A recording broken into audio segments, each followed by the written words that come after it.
사람들이 정말 원하는 것, 그리고 정말 두려워하는 그 맥락 중 하나가 주변 사람들을 내가 기쁘게 하고 필요한 사람이 되느냐, 아니면 쓸모없는 사람이 되고 폐를 끼쳐서 결국 버림받게 되느냐.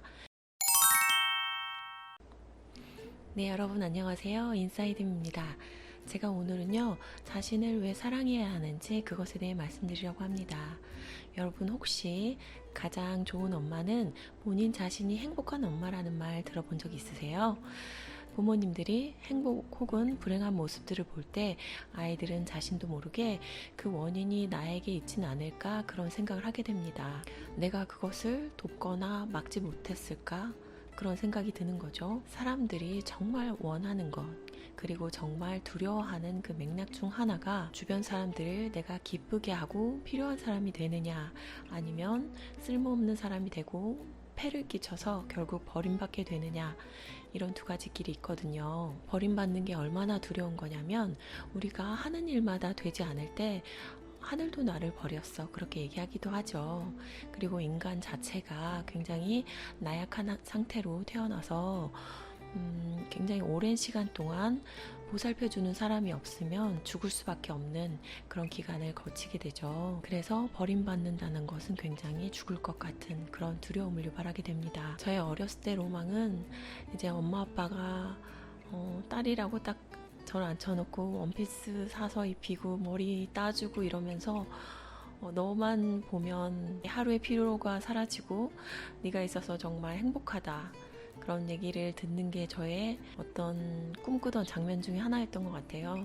근데 현실은 참 그거와 정반대였던 게, 제가 어렸을 때 되게 나름 유능한 아이였거든요. 그래서 뭐 상장으로 도배를 할 수 있겠다, 뭐 그런 얘기도 있었고, 시를 쓰면 그게 교무실 앞에 걸려 있기도 하고, 뭐 학교 대표로 미술 대회, 뭐 달리기 대회 이런 것도 나가기도 했거든요. 근데 부모님이 거의 관심을 주질 않았어요. 그래서 엄마의 경우는 이제 저에게 칭찬을 해주긴 했지만 대부분 저의 곁에 있지 않았고, 이제 아버지는 제가 중3 때 그냥 이제 너는 여자니까 결혼해서 살림하는 게 여자 행복이다 하면서 그냥 상고를 가라고 하셨었거든요. 그런데 제가 또 O형이잖아요. O형들은 믿을 건 나의 판단력과 기억력 뿐이다, 이렇게 생각하는 게 있는데, 딱 교육에서 좌절이 생겨버리니까 그게 굉장히 큰 고통이었고 좌절이었어요. 그리고 친구들의 부모님이 이제 담임 선생님 찾아뵈면서 조금이라도 좋은 학교에 써달라고 부탁하러 오고 그런 모습 보면서 저는 그때 되게 버림받은 느낌을 받았었거든요. 그래서 제 무의식에 그게 어떻게 기억이 됐냐면, 아버지한테는 딸이라서, 여자라서 버림받았다라고 저장이 되어 있었고, 또 엄마는 또 그런 말씀을 하신 적이 있어요.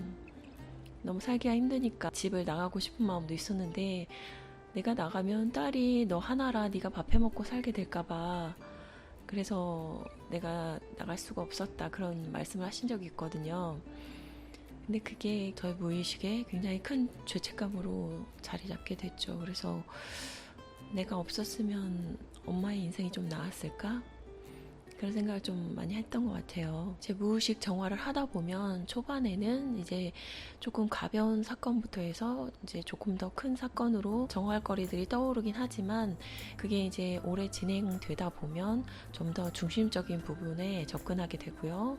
이제 그것은 자신의 존재에 대한 정화로 이제 돌입하게 돼요. 근데 이제 제 명성의 끝에는 결국 참 태어나지 않았으면 좋았을 텐데 이렇게 끝이 나더라고요. 그래서 이런 부분이 내 건강에도 굉장히 악영향을 미치겠구나, 이제 그런 생각도 들었어요. 근데 그럼에도 불구하고 저는 제가 스스로를 포기하지 않고 계속 치유의 과정을 밟고, 그리고 결국 저는 하고 싶은 교육을 다 받고, 뭐 결국 하고 싶은 일을 하고 결국 다 했거든요.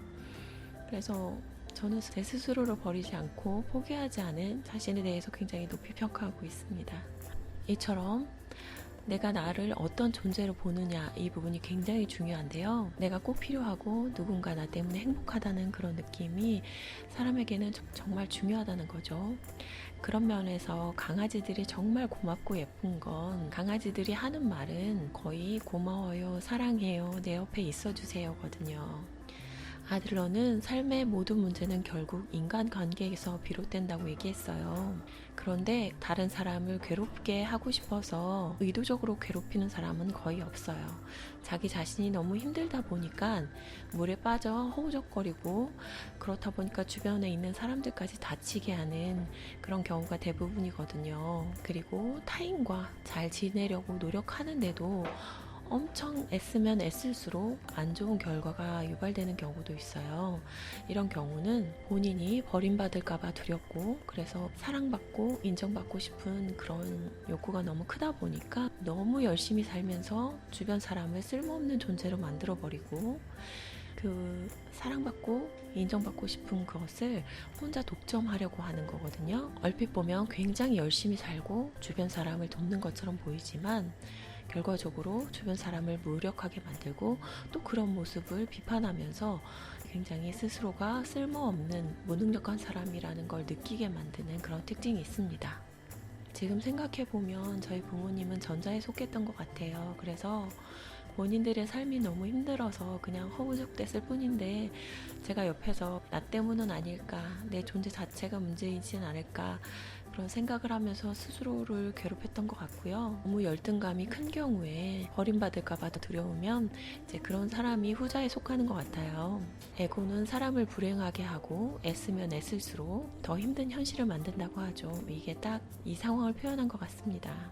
어떤 이유였던 간에 내가 행복하면 주변 사람을 보고 미소 짓고 칭찬하고 고마움을 느끼면서 주변 사람들도 행복하게 해주게 돼요. 엄마가 웃으면 나 때문에 엄마가 웃나? 역시 내가 있어야겠군. 내가 있어서 엄마가 행복하구나. 이렇게 자녀들이 엄마 덕분에 행복할 수 있게 나부터 치유하고 나부터 행복해져요.